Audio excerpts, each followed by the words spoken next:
June 29 నుంచి ఈ రాశుల వ్యాపారులకు లాభాలే లాభాలు. గ్రహాల రాకుమారుడైన బుధుడు జూన్ మరోసారి తన రాశిని మార్చుకోబోతున్నాడు. జూన్ 14 నుంచి మిథున రాశిలో సంచరిస్తున్న బుధుడు ఈ నెలాఖరులో కర్కాటక రాశిలోకి ప్రవేశిస్తాడు. బుధుడు అత్యంత వేగంగా రాశిని మార్చుకోగలడు. తెలివితేటలు, తర్కం, వాక్కు వంటి వాటికి బుధుడు కారకుడిగా వ్యవహరిస్తాడు.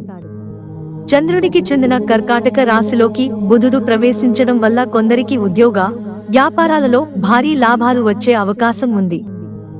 బుధుడు జూన్ 29 మధ్యాహ్నం 12:13 గంటలకు కర్కాటక రాశిలోకి ప్రవేశిస్తాడు.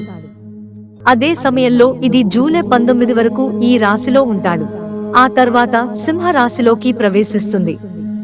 ఈ బుధుడి సంచార సమయంలో కొన్ని రాశుల వ్యక్తులు వారి ఆర్థిక జీవితంలో అద్భుతమైన అభివృద్ధిని చూస్తారు. ఆ రాశుల గురించి తెలుసుకుందాం. మేషరాశి. మేషరాశి 3వ, 6వ గృహాలకు అధిపతి. ఇప్పుడు 4వ ఇంట్లోకి ప్రవేశించబోతున్న బుధుడు పాలించబడుతున్నాడు.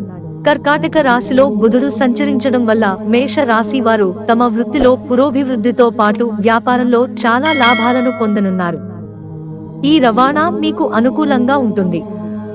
ఈ కాలంలో మీరు మీ ఆర్థిక పరిస్థితిలో అద్భుతమైన సానుకూల మార్పులను చూడవచ్చు. మిథున రాశి. బుధుడు లగ్నానికి అధిపతి, 4వ ఇంటికి పాలకుడు. ప్రస్తుతం ఇది 2వ ఇంట్లోకి వెళ్లబోతోంది. వ్యాపారుల విషయానికి వస్తే ఈ సమయంలో మిథున రాశికి చెందిన వ్యాపారవేత్తలు వారి తెలివితేటలు వారి వ్యాపారంలో ఎక్కువ లాభాలను ఆర్జిస్తారు. ఈ కాలంలో వారు చాలా డబ్బు సంపాదించబోతున్నారు. ఉద్యోగంలో పురోగతి కోసం ఎదురుచూస్తున్న వ్యక్తులు శుభవార్త అందుకుంటారు. కన్యా రాశి. కన్యా రాశి 10వ, లగ్న గృహంపై బుధుడు ఆధిపత్యం వహిస్తాడు. ఇప్పుడు అది 11వ ఇంట్లోకి వెళ్లబోతోంది. ఈ కాలంలో ప్రజలు చాలా డబ్బు సంపాదించబోతున్నారు. స్థానికుడు తన వ్యాపారంలో లాభాలను చూసి చాలా సంతోషిస్తాడు. ఈ కాలంలో మీ విశ్వాసం పెరుగుతుంది. ఉద్యోగాలు చేసే వ్యక్తులు ప్రమోషన్తో పాటు మంచి ఇంక్రిమెంట్ పొందవచ్చు. తులా రాశి. బుధుడు తులా రాశి 12వ, 9వ గృహాలను పాలిస్తాడు. ఇప్పుడు బుధుడు తులా రాశి 10వ ఇంట్లో సంచరిస్తాడు. వ్యాపారులకు ఈ సమయం అనుకూలంగా ఉంటుంది.